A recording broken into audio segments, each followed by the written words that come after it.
Dando continuidade à programação desta noite, convido para o nosso próximo palestrante, Dr. Géuris Rodrigues de Freitas.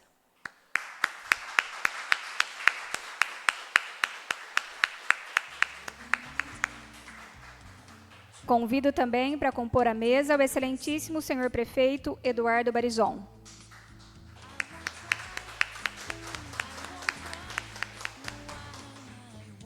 Convido também a vereadora Roseli Batistucci.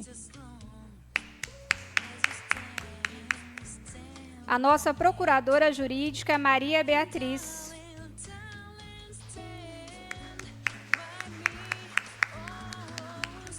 Convido também o senhor Júlio Taliberti.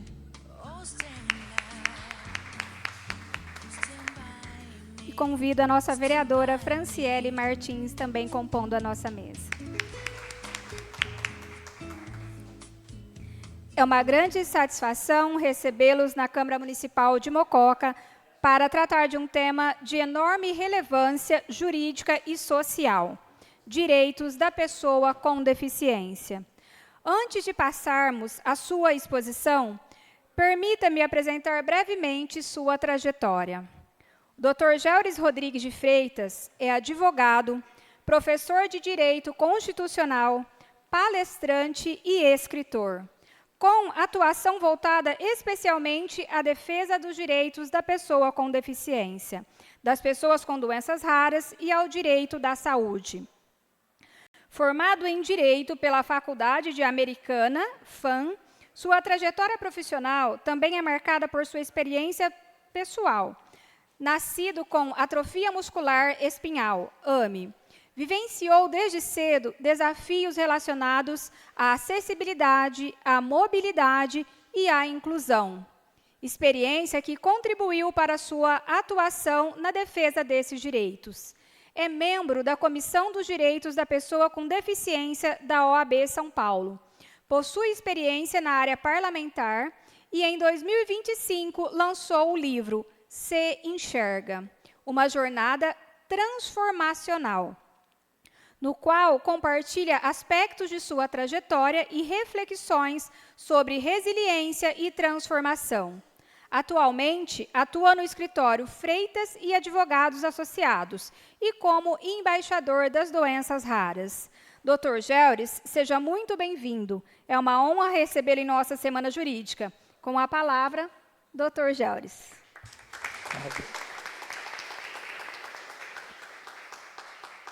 Boa noite a todos. Eu acho que o pessoal não tomou café, você acredita, vereadora? Vamos dar uma animada, pessoal? Eu quero fazer um boa noite para surdo ouvir. Vocês me permitem? Pode ser? Então eu vou falar boa noite e vocês respondem aí com aquele boa noite mesmo. Como dizia o Luan Santana, vamos acordar esse prédio, fazer inveja para o povo. Enquanto eles estão indo descansar, a gente está batendo papo de novo. Bora lá? Pode ser? Então vamos lá. Boa noite, pessoal. Agora o negócio melhorou, hein? Tava bom o café, viu, presidente? Obrigado. Inicio minha fala cumprimentando, saudando a mesa, nossa querida vereadora, que está nesse momento como presidente nessa sessão, doutora Adriana. Cumprimento nosso querido doutor Júlio, a vereadora Fran, a nossa procuradora, a Maria Beatriz, nosso excelentíssimo senhor prefeito, Barizon. Cumprimento também a vereadora Rose, que está aqui também prestigiando. Saúdo o público que está nos acompanhando aqui de maneira presencial, na pessoa dos meus queridos irmãos e amigos lá do distrito de Garaí, que veio nos prestigiar, irmão Manuel, a irmã Lina. Deus abençoe pela presença de cada um de vocês. E, em nome de vocês, estendo o cumprimento a todos os demais senhoras e senhores, doutores e doutores que estão aqui presentes. Saúdo também o público que nos acompanha de maneira virtual neste momento, através das mídias, né, do canal 31.1, da TV Câmara de Mococa, na pessoa da minha noiva, Natiele, que está nos assistindo lá. Um beijo, meu amor. E eu quero dizer para vocês o seguinte: hoje nós vamos falar sobre um tema muito relevante e importante, que é o direito da pessoa com deficiência. Mas antes de adentrar no tema, eu vou usar aqui um pouco da palestra anterior, que olha, a régua subiu. Eu fui estudante não faz muito tempo, né? E eu me recordo que estava na faculdade, no comitê organizador da Semana Jurídica, e a gente colocava a palestra do Tribunal do Júri sempre no primeiro horário. Porque depois do intervalo, todo mundo ia embora, ninguém queria saber o que vinha depois, né? Mas obrigado por vocês terem ficado aqui. E a régua está lá em cima, né? Professor, que é um grande ativista aí do Tribunal do Júri, parabéns pela condução da palestra brilhante. Aprendi muito aqui, e já que eu aprendi, eu vou colocar em prática. Eu vou começar contando um pouco da minha história. Antes de entrar no direito propriamente dito, eu quero contar para vocês, mas vamos fazer numa forma de um exercício conjunto. Então, aqueles que puderem, que se sentirem à vontade, eu vou pedir que você feche os olhos por um momento, porque eu quero te convidar a imaginar, a deixar a sua mente fluir um pouco, e eu vou te contar um pouquinho de quem é essa pessoa que está aqui conversando com vocês. Tudo bem? Então vamos lá, feche os seus olhos, permita a sua imaginação fluir enquanto eu vou conversando com vocês. Eu quero iniciar dizendo que vocês estão em uma sala muito grande, uma sala escura, uma sala onde existe uma luz muito baixa, e você consegue já visualizar essa luz baixa, e você percebe que tem algo ali no centro daquela sala,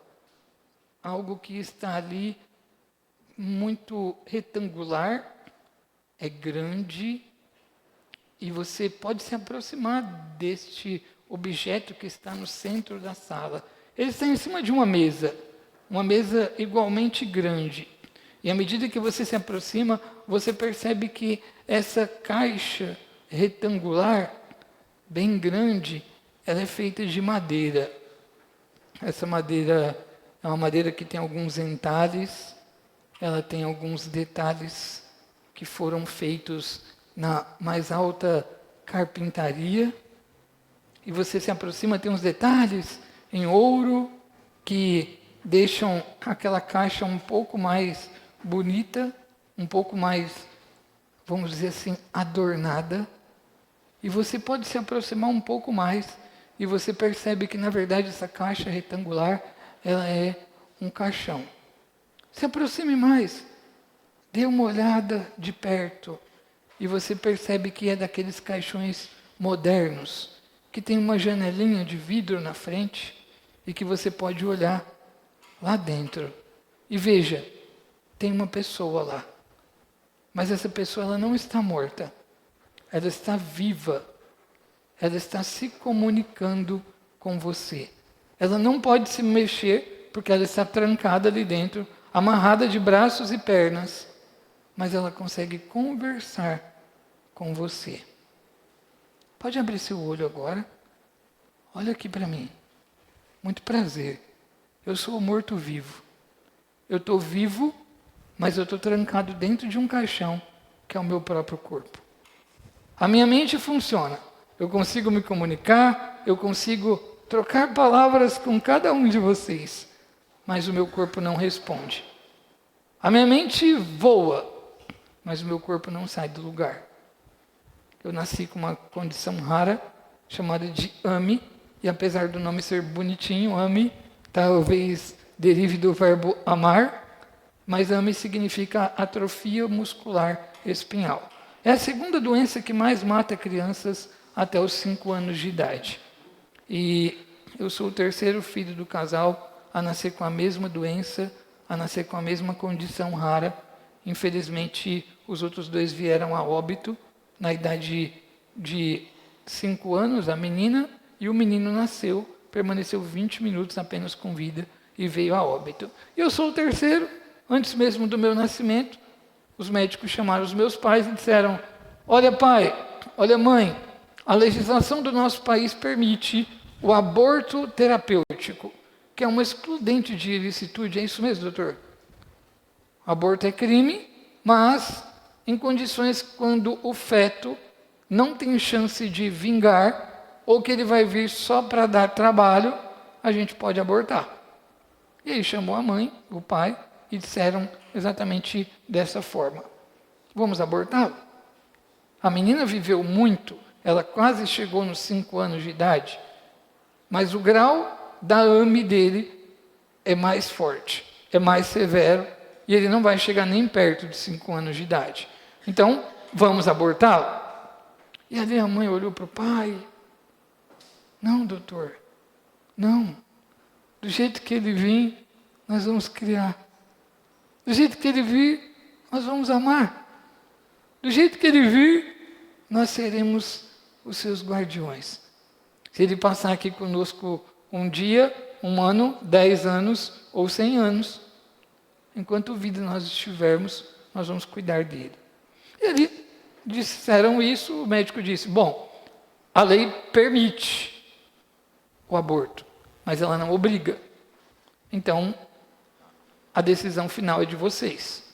Vocês não querem abortar? Não. Tem certeza? Tem. Então, já fiquem cientes que ele vai ser como uma chuva de verão, que vai vir passar rapidinho e vai embora. Não alimentem falsas esperanças. Ele não vai chegar nem a 5 anos de idade. Ele nascerá com uma condição rara, como vocês já sabem, a menina, o menino teve. É uma doença neurodegenerativa, progressiva, que avança sobre o corpo do paciente de maneira incessante até levar a óbito. Então, é essa a condição. Tá bom, doutor, já entendemos. Vamos cuidar dele da mesma forma. E assim foi o meu nascimento. Realmente o diagnóstico se confirmou, se materializou na hora do nascimento e foi constatado atrofia muscular espinhal. E meus pais sempre foram muito cuidadosos, cautelosos, que me sentia muitas das vezes como um bibelô, daquele que você coloca na estante de porcelana ou de vidro, e tem que ir lá devagarzinho, passar só um espanadorzinho de leve, para não cair, para não quebrar, não é mesmo? E eles me tratavam dessa forma. Me colocaram, no sentido figurativo da palavra, numa vitrine. E não pode isso, não pode aquilo, não pode aquilo outro, não vai ali, não vai acolá, não, não, não. E assim eu cresci.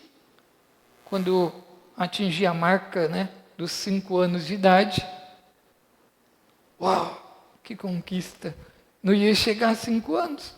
Chegou a 5, caraca, que bacana, né? E depois a vida continua.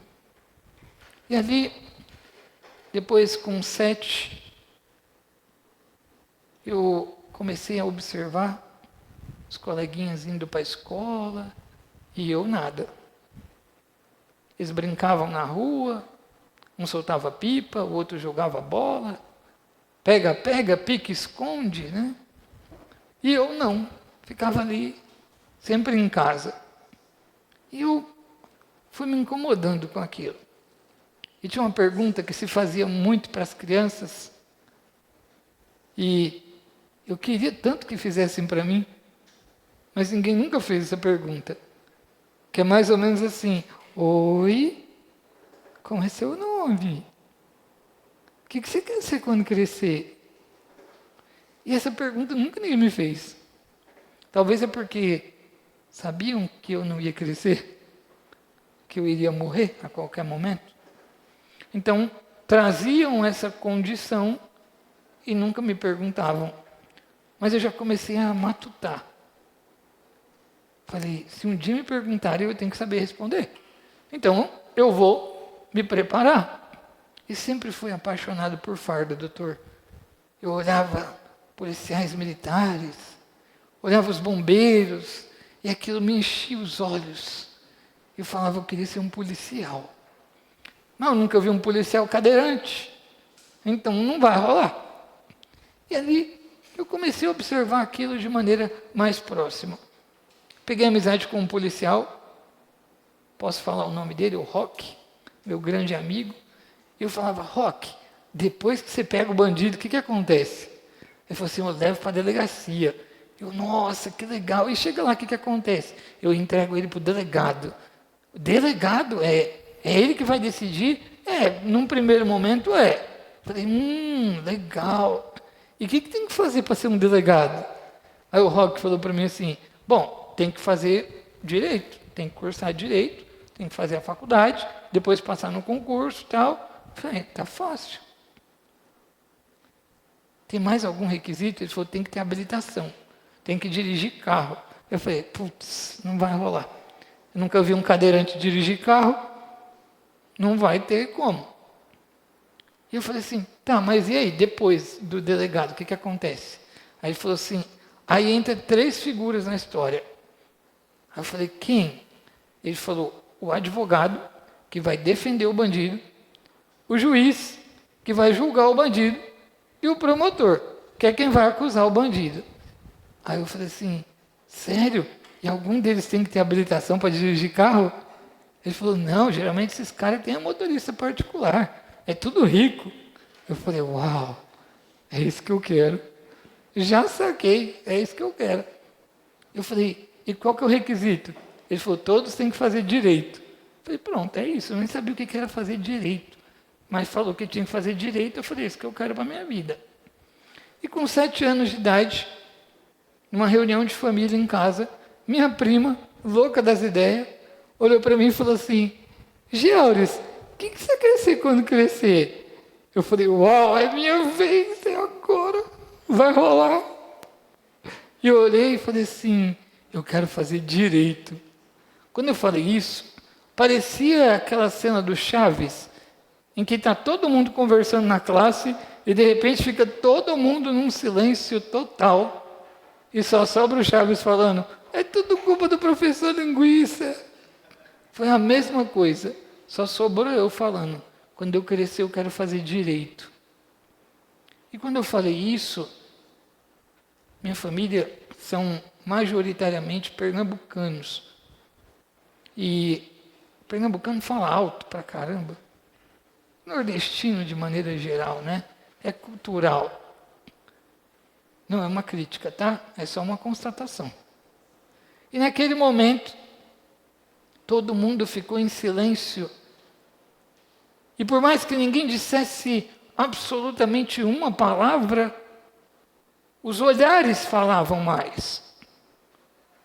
E era aquele olhar de dó, de pena.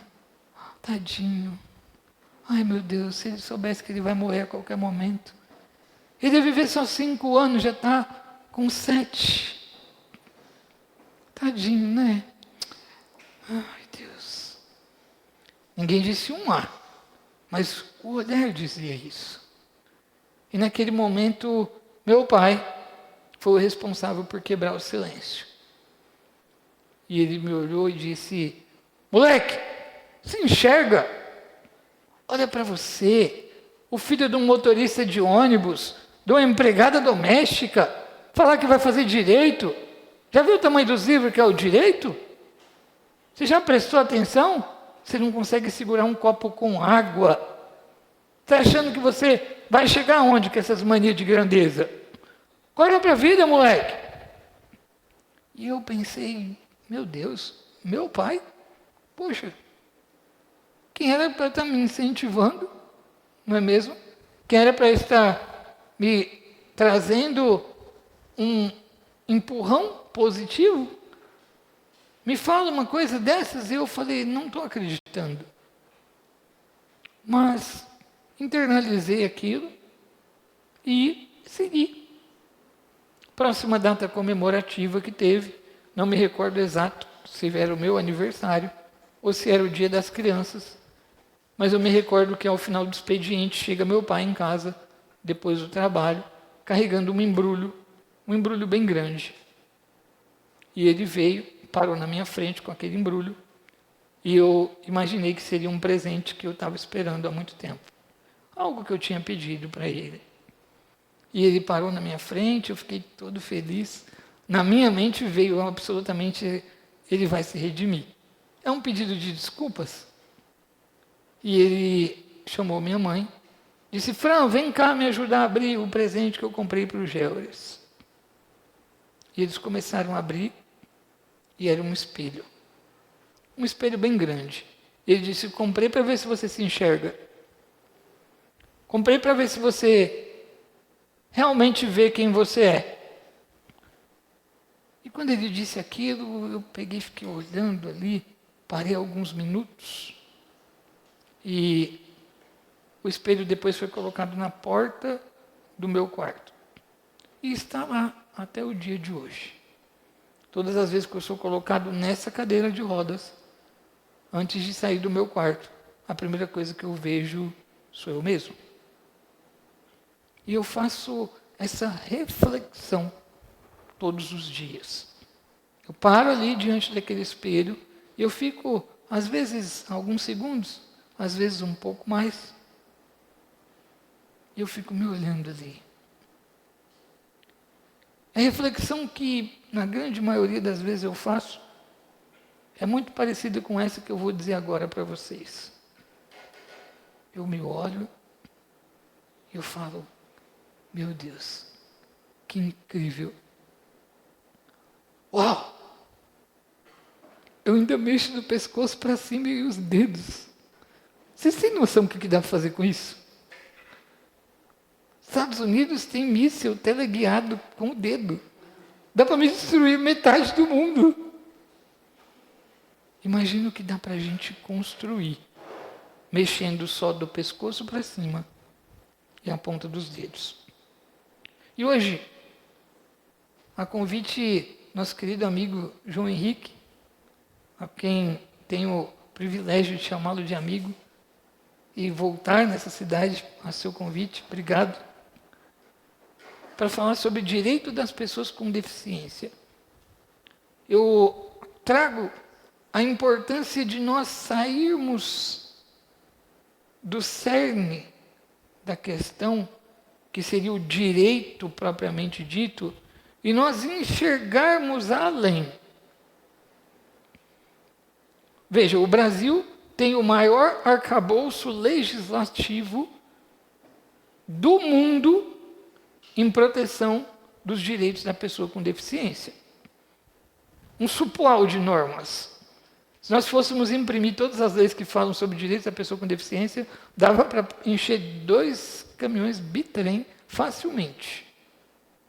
Com tanta coisa que a gente tem. De outro lado, nós somos um dos países que menos guarda os direitos da pessoa com deficiência. Um dos países que mais desrespeita a pessoa com deficiência. Um dos países que mais enfrenta preconceitos com relação às pessoas com deficiência. E veja, nós estamos em uma casa de leis, certo? Nós temos aqui vereadores, vereadoras que atuam de maneira assertiva para garantir o efetivo acesso a políticas públicas de inclusão. Olha o nome que eu utilizei, políticas públicas. Não é políticas eleitoreiras não, tá? É políticas públicas. Nós temos aqui. E eu trago para vocês que em todas as câmaras, ouso dizer, do mais de 5.000 municípios que compõem a Federação Brasileira, nós temos igualmente parlamentares aguerridos. E se nós pararmos para observar, nós ainda temos nos parlamentos regionais deputados que legislam em prol dessa causa. E se nós formos para o âmbito federal, nós temos lá mais uma porção de deputados que atuam em prol dessa causa. Câmara Baixa, deputados. Câmara Alta, senadores. Também que atuam e legislam para a causa da pessoa com deficiência. Vejam que, diante de um cenário com tanta gente defendendo a mesma causa, era para a gente ter um lugar incrível. Vocês concordam comigo? E por que é que nós não temos? Por que é que não funciona? Por que é que muitas das vezes nós somos campeões do cantinho? Onde a gente chega é incrível. Todo mundo olha para mim e fala assim, peraí, só um minutinho, vou arrumar um cantinho para você, tá? Por quê? Porque existe uma única ferramenta que é capaz de abarcar verdadeiramente a inclusão. Essa ferramenta é chamada de empatia. Porque se não partir de dentro do teu coração, não é lei nenhuma que vai impor. Não é nenhum tipo de legislação que vai conseguir garantir o efetivo acesso. Fui esses dias em um determinado lugar, não vou dizer onde, obviamente, convidado para dar uma palestra, e lá tinha um palco. E o acesso para o palco era pela parte exterior do prédio. Então, saí, vamos lá, doutor, está chegando a sua vez. Tá? Eu falei, bora, estamos juntos. E quando eu dei a volta, vereadora Adriana, quando eu fui acessar a rampa, tinha uma moto estacionada bem na rampa. Chegando hoje aqui nessa cidade, vou compartilhar com vocês. Se é alguém que é dono aqui, pelo amor de Deus, não brigue comigo. Mas nós paramos o veículo ali, na frente da prefeitura, onde tem uma vaga para pessoas com deficiência. E ao lado existe uma faixa zebrada, que é para facilitar o embarque e o desembarque do cadeirante. Tinha um monte de moto parada na faixa. Então, assim, a lei garante? Garante. A lei protege? Protege. Tem penalização? Tem penalização. Tem pessoas aguerridas lutando para garantir esses direitos? Tem pessoas aguerridas lutando para garantir esses direitos.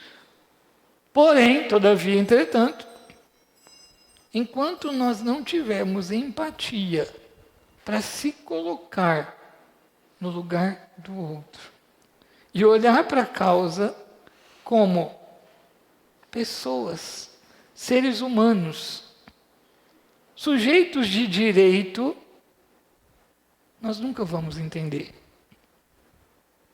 Desculpe, mas a gente vê hoje uma causa que está, muitas das vezes, vou abrir aspas para falar, na moda, fecha aspas, que é o autismo, e muita gente pega e fala assim, frescura, falta de chinelada. Na minha época não existia isso. Ah, se fosse meu filho, você não faz ideia. Eu ia educar ele, por bem ou por mal? Estou mentindo? Alguém aqui já ouviu esses termos? Ah, você não faz ideia. Queria eu, na minha época, meu pai só olhava, eu já ficava quietinho. Vocês já ouviram isso? Agora aí, ó, pinta e borda. Isso quando não usam a Bíblia para justificar, né? Fala assim, na Bíblia fala mesmo que no final dos tempos as crianças iam mandar nos pais. Isso dói. Isso machuca. Porque só quem convive com um autista é que sabe as nuances. E estava, antes do evento, conversando um pouquinho ali com a vereadora Fran, e nós dizíamos que, por vezes, vereadora, as pessoas vendem, né, soluções para as famílias atípicas, como se autismo fosse uma doença que precisasse de cura. Não existe cura porque não é doença. Autismo é uma condição. É difícil a gente engolir certas questões. E tem família que fica iludida. E aí a gente além de ter que enfrentar o pré-conceito da sociedade, a gente tem que enfrentar o preconceito dentro de casa. Porque nem a própria família aceita a condição. Olha que loucura. E aí seria bonito eu vir falar aqui, pegar e dizer, olha, o BPC-LOAS garantido na Lei Orgânica da Assistência Social é uma garantia de um salário mínimo. Balela. Não vai ter BPC-LOAS que ajuste o fato de que nós vivemos em uma sociedade preconceituosa. Nós vivemos em um mundo repleto de pessoas que só conseguem olhar para o seu próprio umbigo, que não tem a menor empatia. Para olhar para o outro e dizer, talvez esse moleque aqui vai dar para alguma coisa. E aí, quando eu convenci meus pais que eu tinha direito de estudar, foi só o começo. Porque eu cheguei na escola, não tinha rampa, não tinha elevador, não tinha nada. Aí pegavam eu e jogavam feito uma bolinha de ping-pong. Vai na escola do fulano, lá talvez dê certo. Vai na do cicrano, lá talvez dê certo. Vai na do beltrano. E eu fui de escola em escola. Até que eu cheguei na terceira escola e também não tinha rampa, não tinha nada. Eu falei, vamos voltar lá na primeira escola. Vamos voltar. E chegando lá, disse para a diretora, Dona Vera, eu quero estudar e tem que ser aqui. Essa é a escola mais próxima da minha casa. Qualquer piriri que dê aqui, 5 minutos, minha mãe está aqui. A senhora consegue fazer alguma coisa por mim? E naquele momento, Dona Vera coçou a cabeça diante de um menino de apenas 8 anos que estava exigindo um direito sem nem saber o que estava fazendo. Ela disse, olha, tem uma sala aqui no térreo que é um laboratório desativado, é horrível lá, mas eu posso tentar ajustar alguma coisa, pôr uma lousa, descer uma turma que está lá em cima, trazer as carteiras e aí a gente adapta uma sala para você. Falei, vai ter professor? Vai. Vai ter coleguinha? Vai. Eu vou aprender. Ela disse, bom, aí é com você. Falei, então deixa comigo. Bora, só bora. É isso que eu preciso. E aí eu comecei a estudar.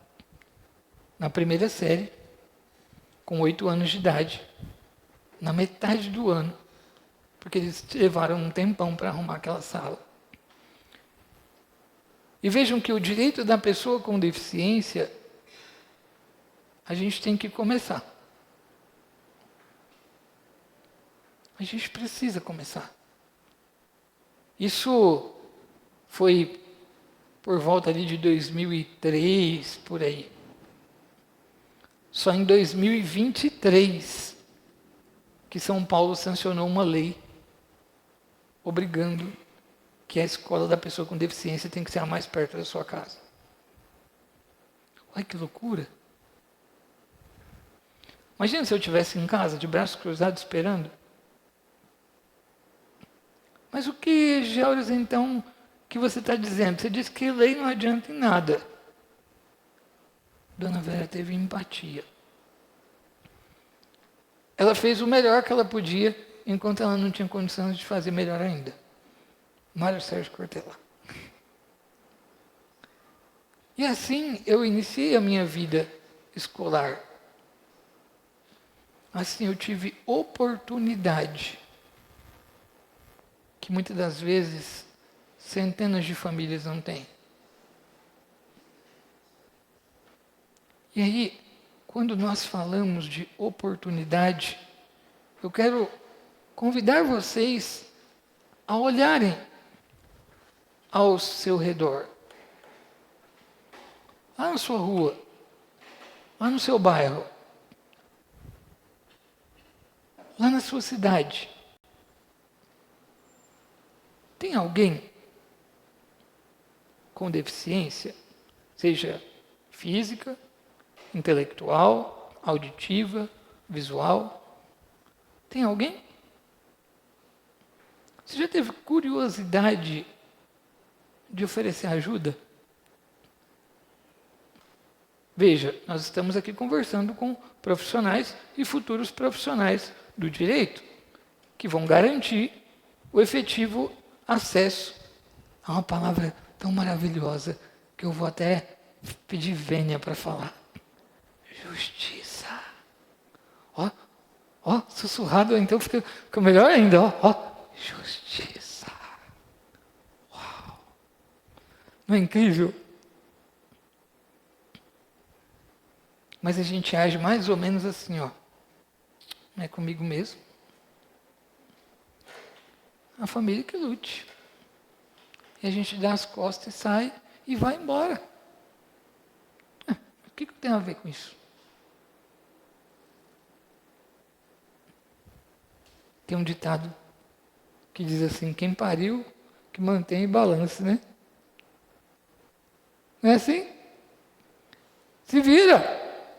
Dá teus pulos!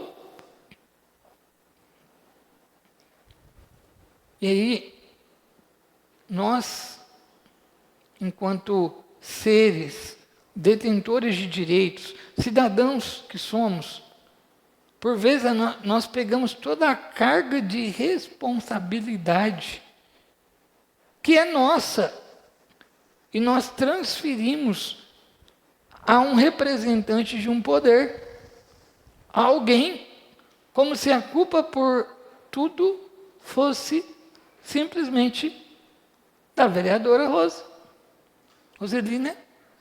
Roseli.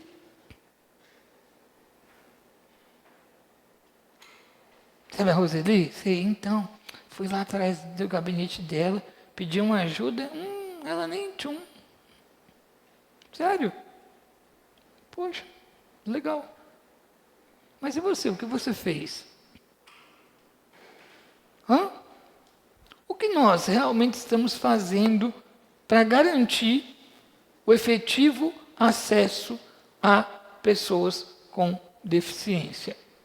E aí, eu faço uma abordagem assim um pouco mais provocativa, porque eu quero realmente ser um agente da mudança que eu quero ver na sociedade.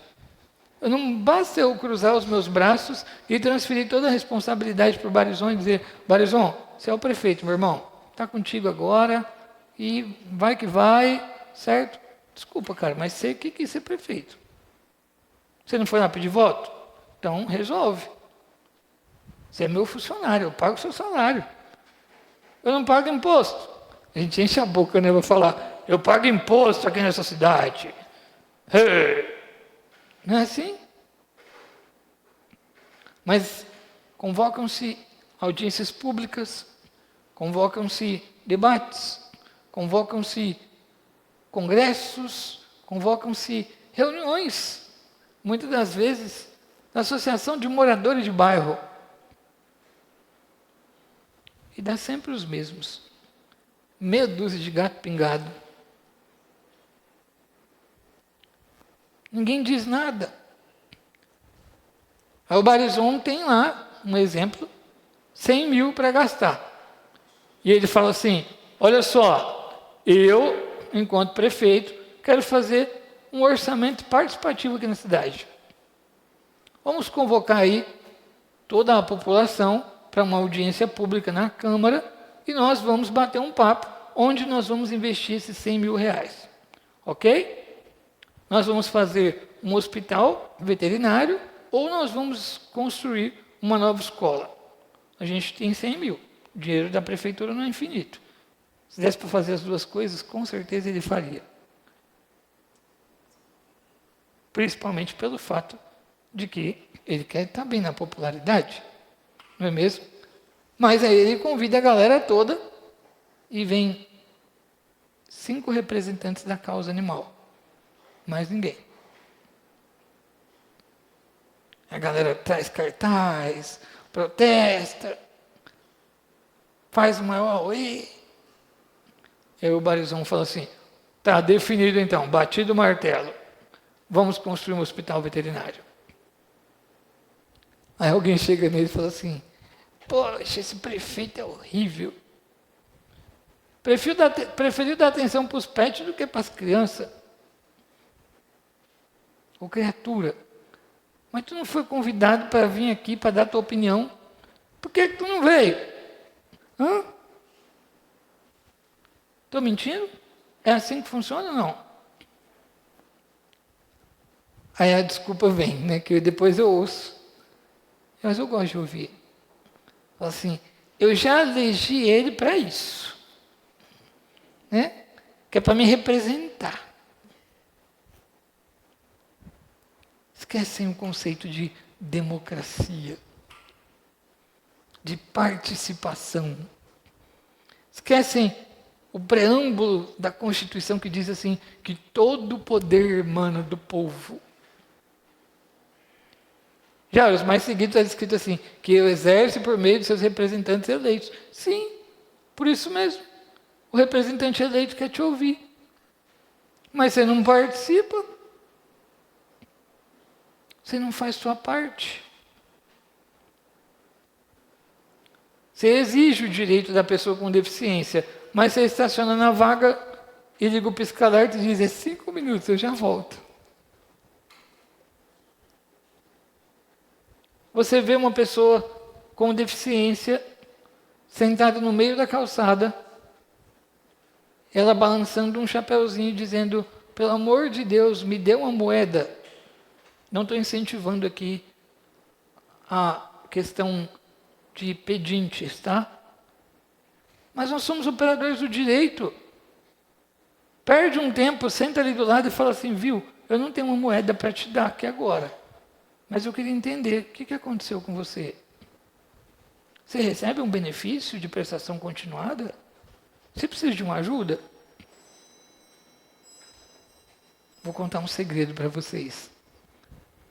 Tem alguém aqui representante da OAB, não? Da OAB? Ninguém?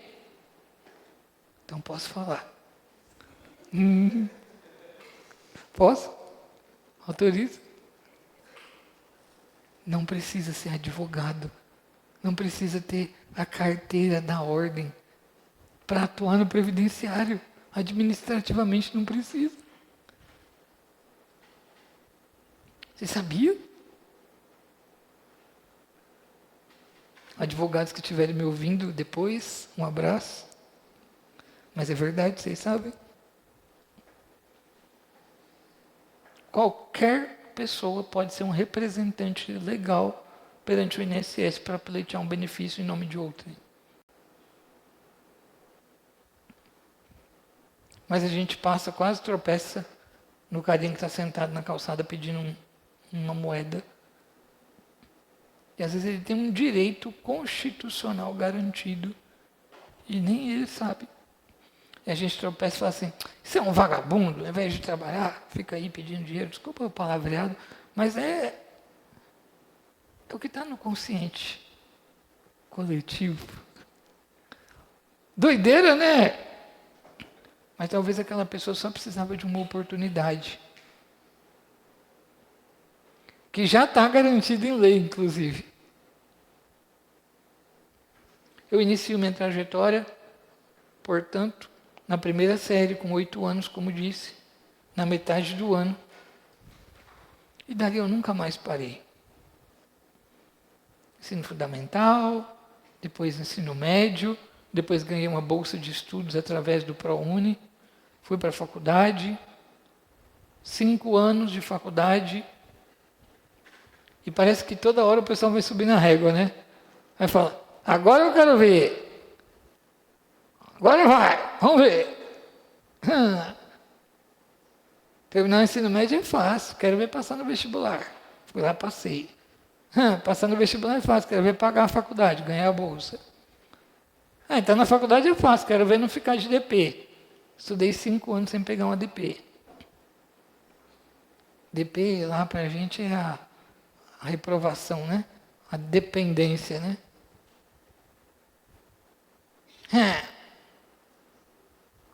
Estudar os 5 anos eu faço, quero ver passar na OAB. Faltando 6 meses para concluir o curso, eu estava aprovado na OAB.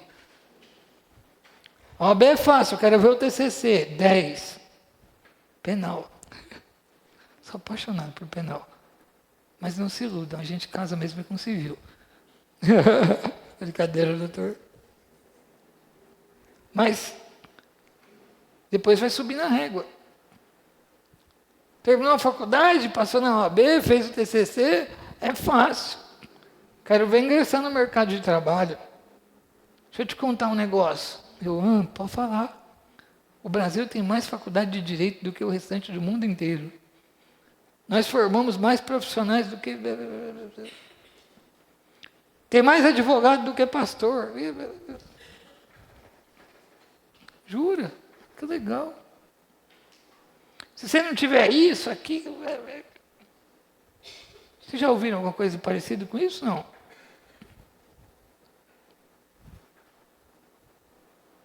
Ouçam, continuem ouvindo, mas não escutem.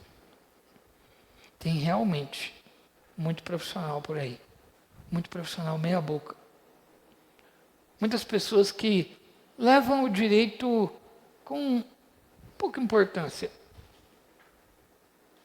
Que foram convidadas, inclusive, para estar aqui hoje, mas negligenciaram.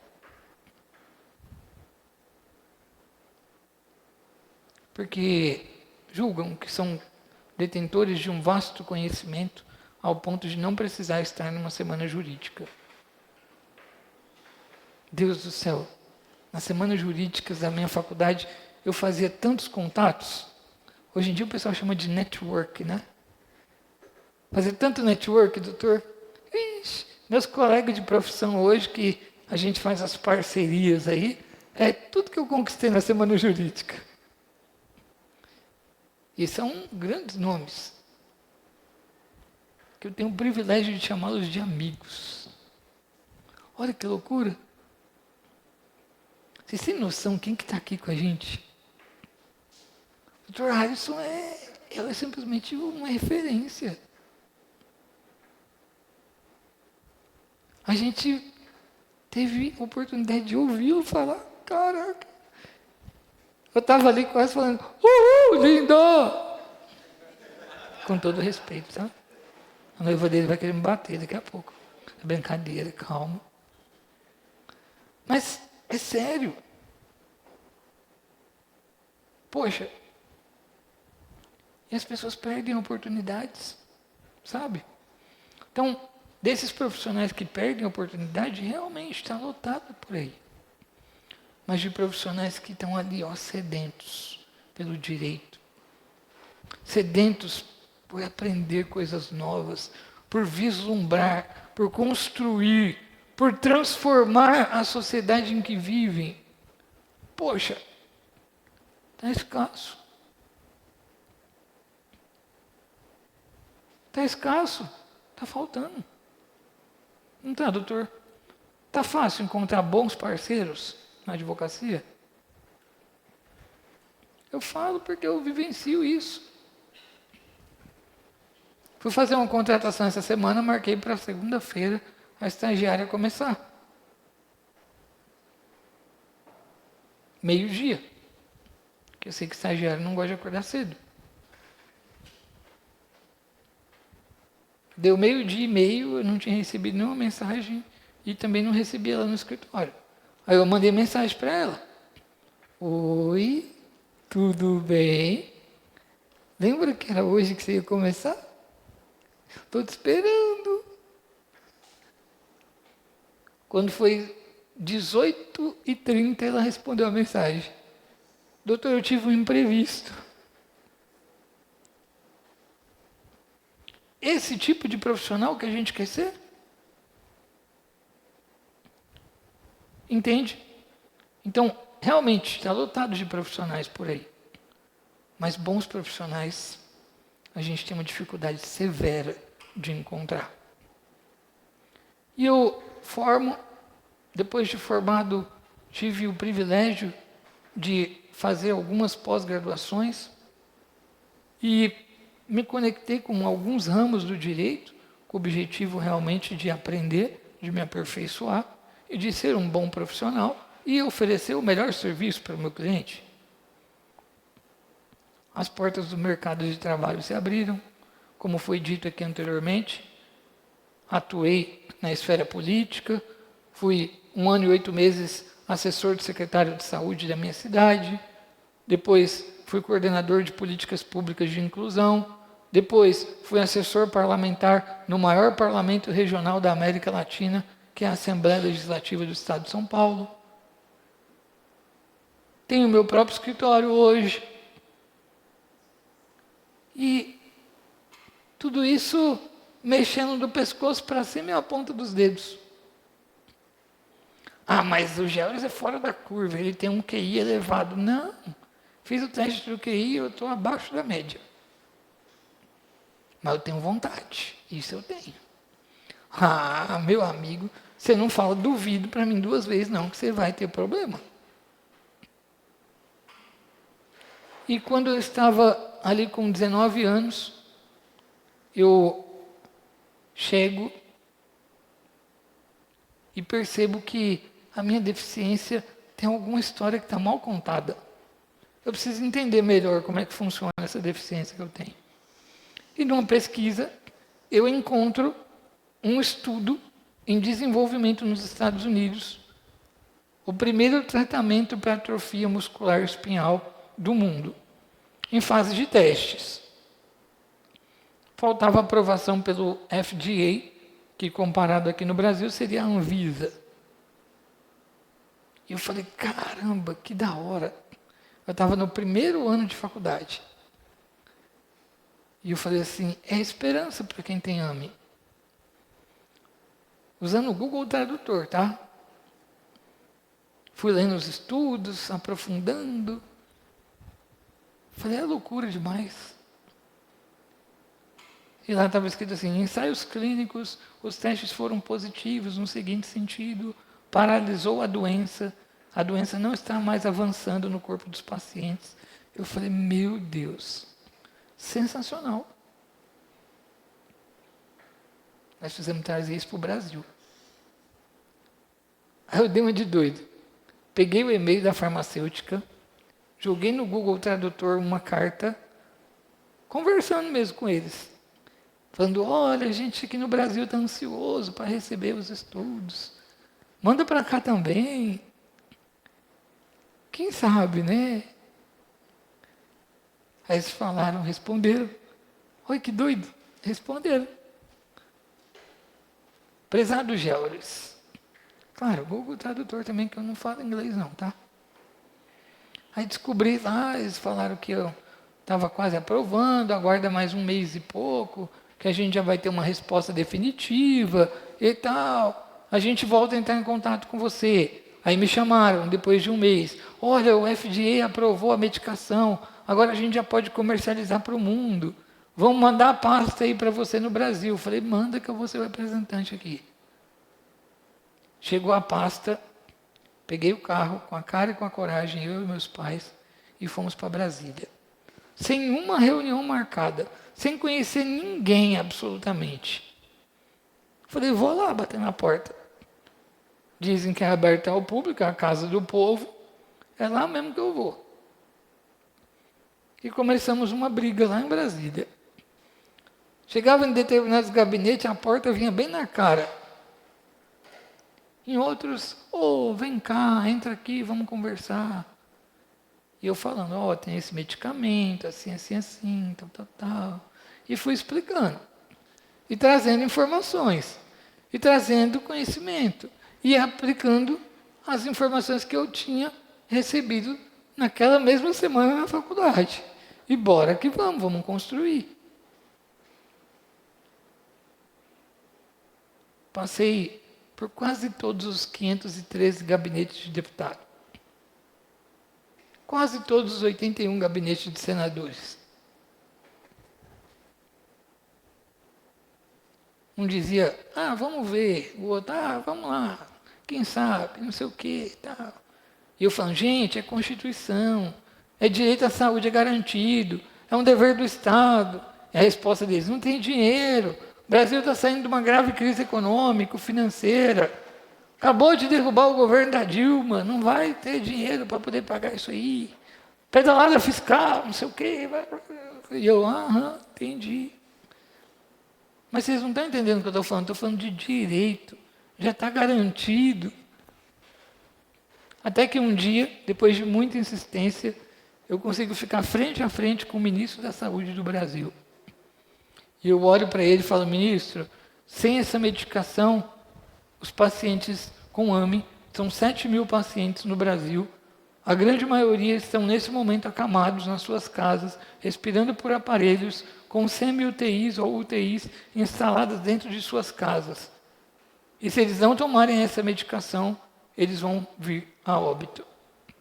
Levei uma lista de óbitos que tinha tido só naquele mês, porque eu já tinha mobilizado a sociedade civil, feito associações, a gente estava com grupos de WhatsApp com mais de 500 famílias, então a gente já estava com tudo mastigadinho para levar esses dados.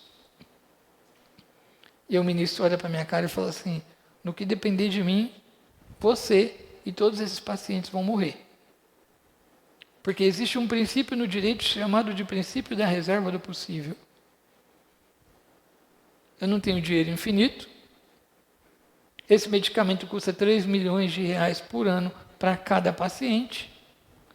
E com 3 milhões de reais por ano, eu trato 10 pacientes com câncer e um só com AME. O que você acha que eu devo fazer? Eu olhei bem para a cara dele e falei assim, com o dinheiro da corrupção, o senhor trata quantos? E assim a gente começou uma briga ali muito grande. Eu fui retirado de maneira involuntária do Ministério da Saúde e muitos teriam desistido nesse momento. Mas eu sou uma pessoa que, como disse, não fala duvido para mim não, que eu vou tentar de novo. E voltamos de novo, e de novo, e de novo, e de novo. E a resposta era sempre a mesma, não tem dinheiro. Não tem dinheiro. Não tem dinheiro, não tem dinheiro. Não tem dinheiro. E de repente, eu falei, eu preciso ter uma alternativa. Eu já sei qual é a resposta que eles vão me dar. Então vamos fazer algo diferente. E eu comecei a estudar modelos de incorporação de medicamentos em outros países. E eu descobri que a Itália tem um modelo chamado de compartilhamento de risco, em que o governo assume um termo de compromisso, um contrato com a farmacêutica para medicamentos que estão, vamos dizer, entre aspas, como experimentais, e a partir daí o medicamento é disponibilizado para o paciente, mas o governo só paga depois que o medicamento fizer efeito na vida do paciente. Olha que bacana. Eu fui e mandei um e-mail para a farmacêutica e falei, viu, será que a gente conseguiria fazer isso aqui no Brasil? E eles falaram, a gente tem total consciência da eficácia do nosso medicamento, por isso estamos dispostos a fazer esse acordo com o Brasil. Eu falei, bingo, deu certo. Voltei lá no ministro da Saúde, construí uma tese, um caramaço de folha gigante, e eu cheguei na mão dele, entreguei aquele dossiê e falei, ministro, tem uma solução para o nosso problema. Já era outro ministro. E ele me olhou e falou assim, você está louco, a farmacêutica não vai aceitar. Eu falei, ela já aceitou. Jura? Eu falei, juro. Então bora. Outubro de 2018, no Aeroporto Internacional de Guarulhos, chegou a primeira carga de medicamentos para pessoas com atrofia muscular espinhal, que é a doença que eu tenho. Hoje, quem nasce com essa doença tem uma chance de ter uma vida normal, de andar, de pular, de brincar, de correr, soltar pipa, jogar bola, rodar peão. Graças a um trabalho de formiguinha que nós fizemos. Mas veja, teve que ter um ponto de partida. Teve que ter um start, um início, um começo, um passo no escuro, muitas das vezes. Mas teve que começar. 2018 chega a medicação, eu fiquei muito feliz, mas eu tive algumas propostas. E eu sou muito assim, tá? De falar e depois eu penso. Mas quando eu falo, eu falei já, ponto final, eu vou até o final. Eu tive algumas propostas no seguinte sentido: judicializa que a gente libera para você, só você para de ficar enchendo o saco. Eu falei, eu vou ser o último a tomar. Enquanto tiver uma criança que está precisando e não tem um remédio, eu vou me recusar a tomar. Eu não vou tomar. Enquanto tiver uma criança precisando e não tiver acesso, eu não vou tomar. E aí foi escolha minha. Depois, quase 3 anos se passaram. Em 2021 eu tive primeiro acesso à dose do medicamento. De lá para cá, a minha doença parou. De lá para cá, a minha degeneração não está acontecendo mais. Observem, houve outras medicações para outros tipos de doenças que foram incorporadas no SUS no mesmo modelo de compartilhamento de risco. Hoje, isso é amplamente usado. Nós já garantimos quase 3 bilhões de reais em tratamento para pacientes, desde o Oiapoque até o Chuí. No Brasil inteiro. Tem gente tendo acesso a tratamentos que nunca seria possível. Mas tudo começou com um Zé Ninguém, lá em Sumaré, como o pessoal diz, um pé vermelho, que teve que meter a cara. E direito da pessoa com deficiência não é outra coisa senão isso. A gente se colocar no lugar do outro, a gente se pôr numa condição de dizer, ei, eu vou cobrar, viu, prefeito? Mas eu estou aqui para te ajudar, cara. O que eu posso fazer para te ajudar a gente construir juntos essa política pública? O que dá para a gente fazer? Doutora Maria Beatriz, está precisando de um apoio aí? O que a Câmara precisa para a gente construir juntos? Falta a gente ligar, muitas das vezes bater um fio, que nem a gente estava conversando lá, né, vereadora Adriana? Ligar e perguntar, viu? Tem como você dar uma força aqui? Esse ano é um ano muito importante. Nós vamos decidir o rumo da nossa nação durante os próximos 4 anos. Mas a gente está mais preocupado em discutir quem foi que amarrou o cadarço. Quem foi que chutou a porta. Vocês estão entendendo, né? A gente está mais preocupado com a destra e a canhota do que realmente o futuro do nosso país. É óbvio que nós estamos diante de um dos momentos mais críticos da nossa sociedade. Mas não esperem que vai ser a Fran, a Adriana ou a Roseli que vai mudar. Não vai.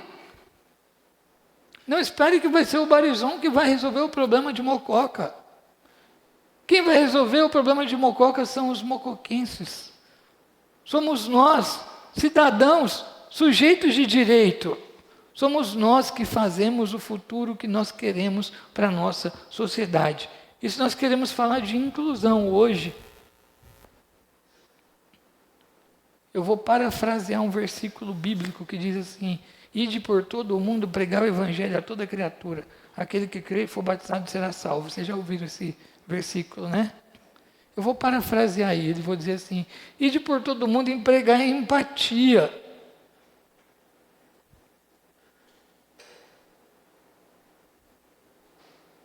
Aquele que não se colocar no lugar do outro vai ter que ser forçado. Nós vamos ajudar essa galera. Quando você vê hoje em dia um carro parado na vaga do deficiente, que não tiver a plaquinha lá informando que é um carro adaptado, que é um carro de uma pessoa com deficiência, e você vê a pessoa descer e sair andando, não precisa você brigar, mas põe a mão no ombro da pessoa e fala: ô amigo, essa vaga aqui podia servir para uma pessoa com deficiência. Quando você passar por alguém com deficiência pedindo uma esmola na rua, dá uma paradinha. Pergunta, fala: viu, eu não vou te dar uma moeda, ou se você tiver e quiser dar, também não tem problema. Mas pergunta, fala: viu, o que te trouxe nessa situação? Posso te ajudar?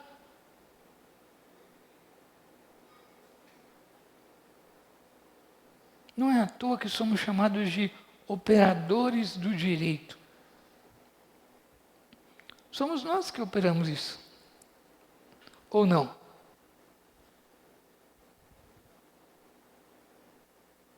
Estou equivocado? Sou eu? É você? O agente da mudança que você quer ver na sociedade? Desculpa, mas essa é a verdade. Ou nós assumimos, de uma vez por todas, a nossa responsabilidade enquanto seres de direitos, ou nós vamos padecer cada vez mais. 23 anos se passaram desde que meu pai falou: se enxerga, moleque, para mim. Aquilo poderia ter me destruído, poderia ter me acabado, poderia ter me colocado numa posição de vitimista e de ficar ali, ó dia, ó céus, ó vida. Mas 23 anos se passaram e num belo dia eu estava em casa. Desculpa, eu estava no trabalho, meu pai em casa. E ele me liga: ô filho, chegou uma encomenda aqui para você, tem um carro parado aqui com as caixas, disse que é para você, quer descarregar aqui. Eu falei: tem que pagar alguma coisa, pai? Ele disse: não, disse que está pago já. Eu falei: então deixa descarregar, ué. Aí descarregou, daqui a pouco ele me liga de novo: ô filho, descarregou, está aqui um monte de caixa aqui. Eu falei: abre uma, vê o que tem dentro. Dá uma olhadinha aí. Aí ele abriu. Quando ele abriu, ele quase cai de costa. Era isso aqui, ó. Se enxerga. A resposta para a frase dele: eu fiz um livro. Viu? Tem gente que faz do limão uma limonada. Eu gosto de fazer do limão um suco de laranja, porque eu sou diferenciado. Eu falei: o senhor já leu algum livro na vida? Ele: não. Eu falei: vai ser o primeiro, então.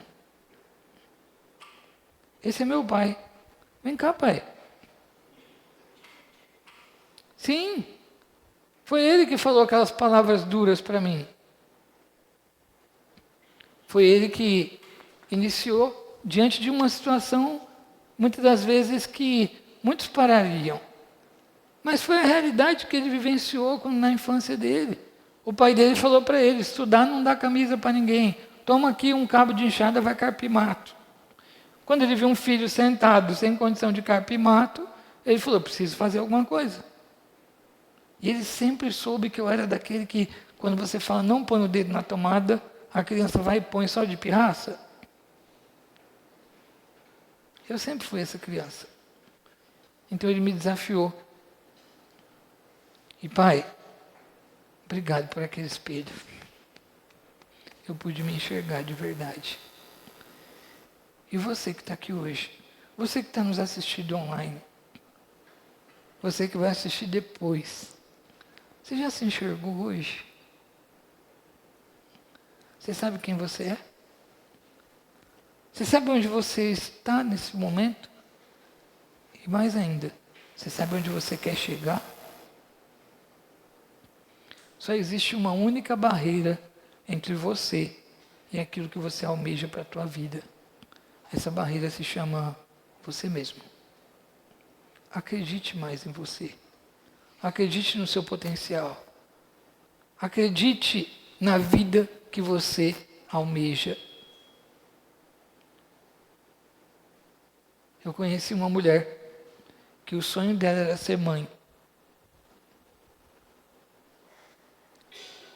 E ela foi mãe e depois enterrou o primeiro filho. Ela foi mãe de novo e enterrou o segundo filho. E mesmo com tudo dizendo que ia dar errado, ela foi mãe de novo. E ela criou o terceiro filho. Hoje o terceiro filho dela tem 31 anos de idade. Está aqui conversando com vocês essa noite. Essa mulher é minha mãe. Vem cá, mãe.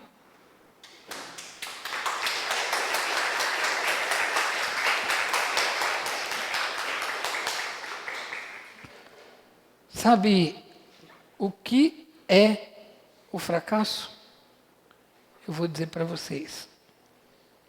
O fracasso é a desistência de tentar de novo. É só isso. Porque se você tentar mais uma vez, tudo pode mudar na sua vida. Basta você querer. Eu, agora, não literalmente, mas no sentido figurativo, estou caminhando para o final. E eu quero deixar para vocês a seguinte mensagem. Acredite em você. Valorize cada coisa que você faz na sua vida. E quando você se deparar com qualquer desafio, com qualquer dificuldade, com qualquer problema, que você pensar em desistir, lembra desse Zé Ninguém, lá de Sumaré, que mexendo do pescoço para cima e a ponta dos dedos, conseguiu transformar a vida de milhares de pessoas em todo o Brasil. E não estou falando isso com objetivo de arrogância, de prepotência, não. Não. Eu não sou nada, eu já comecei dizendo, não sou nada, eu sou um morto vivo. Eu só estou vivo, mas eu estou trancado dentro de um caixão, que é o meu próprio corpo.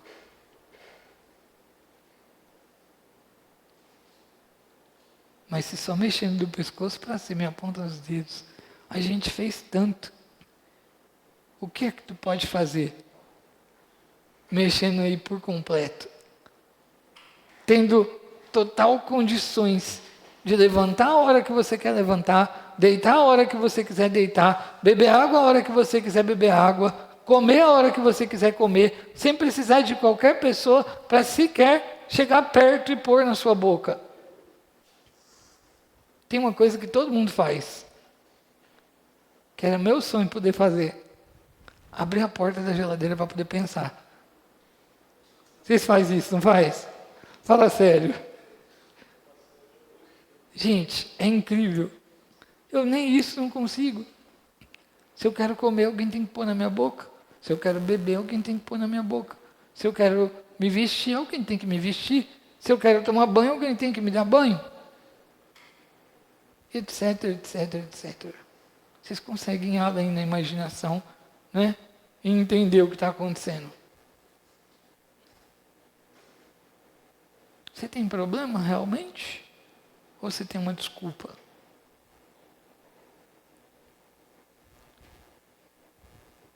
Não desista de você. Não desista dos teus sonhos. Não desista. Porque a vida é bela. Não é um morango, mas ela é bela. É maravilhosa. Sejam os agentes da mudança que a gente quer ver na sociedade. Eu encerro minha fala agradecendo mais uma vez a cada um de vocês por esse privilégio, por essa oportunidade de estar aqui novamente em Mococa, já estive aqui outras vezes e vai ser uma honra poder voltar novamente, porque é uma cidade acolhedora, uma cidade que tem um carisma, uma cidade que tem um carinho gigante com os transeuntes. Então, não tenho nem palavras para agradecer. Me lembro como fosse agora, no primeiro dia que eu vim a Mococa, após a audiência do orçamento participativo, encontrei o João Henrique lá fora, e ele, sem me conhecer, sem saber quem eu era, ele falou, vamos lá para casa? Eu falei, esse cara é doido. Foi ou não foi? Falou, vamos lá para casa. Olha que incrível. Eu falei, não, eu tenho que ir embora, amanhã eu trabalho. Né? E, gente, quem quiser conhecer um pouco mais, quiser acompanhar um pouco da nossa história, quiser saber os bastidores dessa atuação, que ela acontece até hoje, tá? Eu sou advogado da saúde e eu atuo especialmente com o direito da saúde voltado para os pacientes. Vocês já ouviram falar no Celso Russomano? Eu sou o Celso Russomano da saúde. Então eu vou lá brigar nos hospitais, arrumo confusão, chamo polícia, e é um rolo danado. Eu estou na rede social como Raro Advogado, R-A-R-O Advogado. Estou no Instagram, Facebook, Twitter, LinkedIn, sei lá, tudo que tem de graça eu estou lá. Se tiver que pagar, não estou não. Certo? Então, convido a vocês a acompanharem e quem quiser também adquirir o nosso livro, que é o livro Se Enxerga. Eu trouxe alguns exemplares, está à disposição de vocês também, para que vocês possam ler. E o livro, ele conta a minha história de uma forma um pouco mais detalhada, aprofundada, e para cada parte da minha história eu trago uma visão de mundo, uma lição que eu aprendi, um insight que a vida me deu para que eu possa chegar até aqui. Então, meu muito obrigado, que Deus continue abençoando a vida de cada um de vocês e que vocês possam se tornar não apenas mais um operador ou operadora do direito, mas que vocês possam verdadeiramente se transformar em agentes da mudança que a gente quer ter nessa nossa sociedade, nesse nosso mundo chamado Brasil.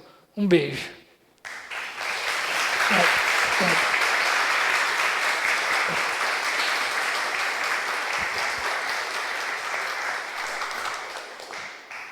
João Henrique, quero te agradecer por trazer essa preciosidade na nossa Semana Jurídica.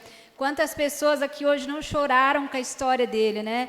Uma história de superação, de resiliência, de vitória, uma lição de vida para todos nós, né? A partir de hoje, acho que quando nós quisermos reclamar de algum problema, vamos lembrar a história do Geores. Tenho certeza que vai ser uma história que vai ficar guardada no nosso coração e nós vamos levar para a nossa vida inteira, Geores.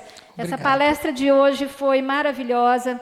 Eu tenho certeza que o que você passou para nós aqui hoje não tem preço, não tem. Quantas pessoas estão hoje, né, em cargos importantes, em lugares que poderiam fazer a diferença na vida das pessoas e não tiveram 5% da participação que o Geores teve numa ação tão importante quanto essa que ele nos relatou aqui hoje, com essa medicação, né, das doenças raras. Então, parabéns, Geores, obrigada pela sua participação. Mococa se engrandece muito com a sua história, com o seu exemplo, com o seu carinho por Mococa, e fica aberta a nossa casa para você voltar várias vezes. Tenho certeza que você será sempre muito bem recebido, e gratidão mesmo a você e ao João Henrique por poder nos proporcionar esse momento tão maravilhoso nessa Semana Jurídica. Quero passar agora para a vereadora Franciele fazer suas considerações. Boa noite a todos. Eu, enquanto vereadora, mãe do João Lucas, mãe atípica, rotular sim, porque através do Famílias Atípicas, levantei essa causa, luto essa causa, falo todos os dias sobre nós. Eu, enquanto vereadora, já fui até questionada. Hoje tem você lá para falar sobre nós, lutar sobre os nossos direitos, e muitas vezes não acontece. Se dependesse de mim, eu acredito que de todos nós aqui dessa casa, do prefeito, tudo seria tudo resolvido. Hoje eu falo que é só uma confirmação do que eu tenho buscado, eu tenho lutado, que é o nosso lugar de voz, né? Nós, enquanto famílias, falar sim sobre nós, lutar sobre os nossos direitos, que comece com a gente, né? O que eu tenho feito para mudar a vida do outro. Eu tenho buscado, tenho lutado, consegui vários recursos e com a ajuda de todos, né? Porque política não é sozinho, a gente sozinho não consegue nada. E sim, é mais uma confirmação de tudo que eu tenho buscado. Essa palestra hoje, agradeço de coração o João Henrique, toda a estrutura que foi montada aqui hoje, ao doutor, ao seu pai, à sua mãe, que eu, enquanto mãe, a gente não desiste dos nossos filhos, e a gente está no caminho e estamos construindo. Porque a lei brasileira de inclusão é 11 anos que existe. Então, nós estamos lutando muito para que realmente aconteça. E os problemas não vão acabar, né? Hoje a gente tem voz, a gente fala, os problemas vão aparecer, e é sobre isso, pedir ajuda quando não sabemos. Tenho falado, ensinado a minha realidade, o que eu vivo, o que eu busco para o João Lucas, e não através da minha maior dor, da minha maior preocupação. Hoje a gente está levantando. Hoje teve a palestra aqui, esse movimento sobre inclusão, e eu acredito muito que isso é o poder da política pública. Está acontecendo sim, né? Às vezes os problemas não vão sumir, e sim vão aparecer, porque a gente tem que falar e mostrar, e colocar o nosso lugar de voz, e encorajar outras pessoas para falarem, né? Com responsabilidade. Antes de qualquer diagnóstico, somos pessoas, né? Enquanto as pessoas com deficiência, um laudo médico, que o diagnóstico hoje fala, é modinha, não é. É dificultoso, é doloroso, são sacrifícios que nós, enquanto família, eu imagino a luta do pai e da mãe do doutor, para ele estar aqui, conseguir tudo que ele conseguiu, o esforço dele, mas os bastidores, o que faz a gente não desistir. Fica a minha admiração e meu agradecimento.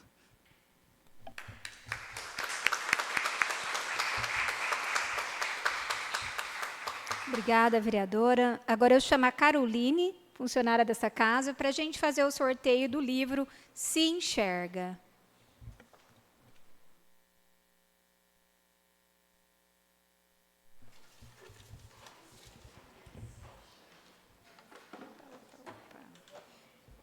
Isabela Eduarda de Oliveira. Não está. Não está aí, vamos sortear outro nome.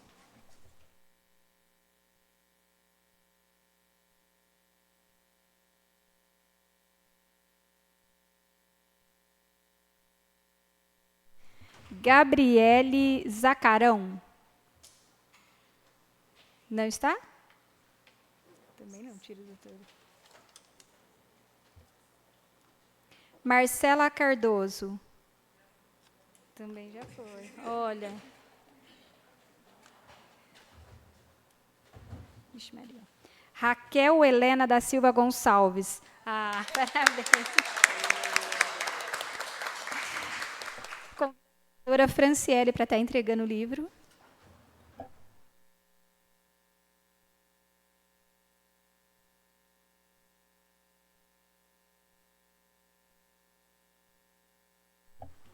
Oi.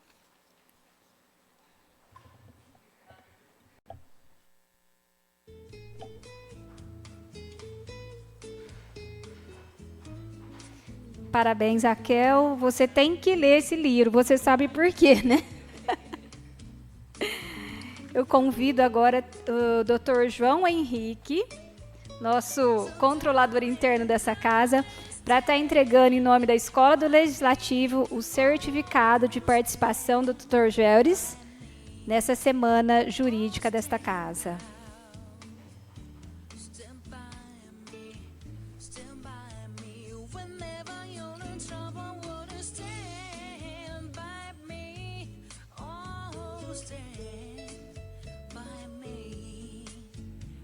Won't you stand now? Stand by me. Stand by me.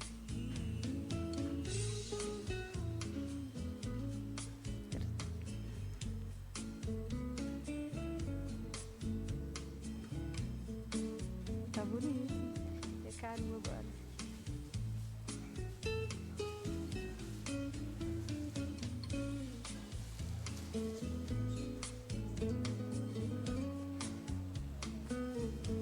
Entregando também um mimo, né, de produtos fabricados na cidade de Mococa, ao qual nós temos muito orgulho de estar aqui representando.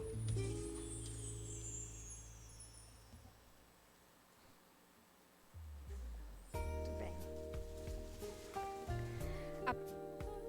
A ação da Semana Jurídica continua ao longo desta semana, com novas palestras, debates.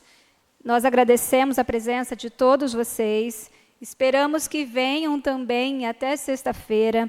Amanhã nós teremos Dimas Ramalho recebendo o título de cidadão mocoquense às 20 horas aqui na Câmara Municipal. Dimas, né, ele faz parte do Tribunal de Contas do Estado de São Paulo.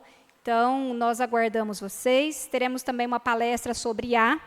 E todos os dias, palestrantes de excelência.